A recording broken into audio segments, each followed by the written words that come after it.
Bonjour à tous. Ce nouveau chapitre s'intitule La société urbaine. Ce chapitre a été commencé en classe avec certaines cinquièmes. D'autres doivent d'abord terminer, dans un premier temps, le chapitre précédent intitulé L'ordre seigneurial, qui est aussi en ligne sur ce site. Je vous invite tous à le consulter pour regarder si vous avez bien ce chapitre en entier dans votre cahier. Je sais que la 5e D, notamment, doit le terminer. Concernant ce chapitre sur la société urbaine, aucune classe ne l'a terminé. Au mieux, il a été commencé la semaine dernière. Dans ce chapitre, nous allons traiter des villes au Moyen Âge, mais pas seulement. Il s'agira d'étudier leur dynamisme, mais aussi la société qui y vit.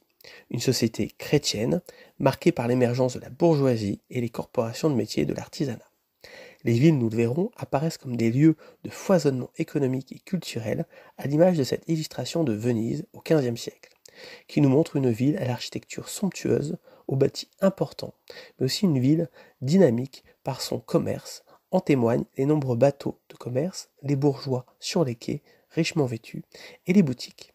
Nous allons nous demander en quoi il y a au Moyen Âge un renouveau des villes, quelles en sont les conséquences et comment s'organise la société urbaine. Pour traiter au mieux de ce chapitre, quelques conseils et explications. Pour rappel, ce qui est écrit en noir ne doit pas être recopié dans votre cahier, ce sont des explications. Vous devez recopier tout ce qui est écrit en couleur. Ce qui est écrit en rouge correspond au titre et aux définitions que vous recopiez dans votre cahier en rouge. Ils doivent être recopiés donc dans votre cahier. Ce qui est en vert correspond à la problématique, cette question que nous posons au début de chapitre ou au début d'une partie et qui doit être recopiée dans le cahier en vert. Enfin, tout ce qui est en orange correspond au cours qui doit être recopié. Bien entendu, pas en orange, mais en bleu ou en noir. J'attire votre attention sur le fait que je demande à ce que vous n'imprimiez pas la leçon. Il faut impérativement recopier au stylo dans votre cahier.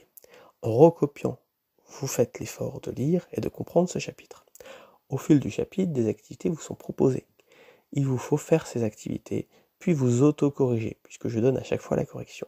Il faut impérativement jouer le jeu et faire les activités avant de consulter la correction. À la fin du chapitre, vous trouverez une activité sur la ville de Paris, avec quelques questions. Vous devez faire l'exercice et me l'envoyer via l'ENT. Soit en faisant l'exercice sur une page Word, puis me l'envoyer via l'ENT, ou alors vous pouvez faire l'exercice dans votre cahier, faire une photo, veiller à ce que cette photo soit de bonne qualité, qu'on puisse vous relire, et me l'envoyer via l'ENT. La date d'envoi de ce travail est indiquée avec le travail qui est donné. Il ne faut pas hésiter à me contacter via l'ENT pour toute question. Je vous souhaite une bonne semaine et un bon cours.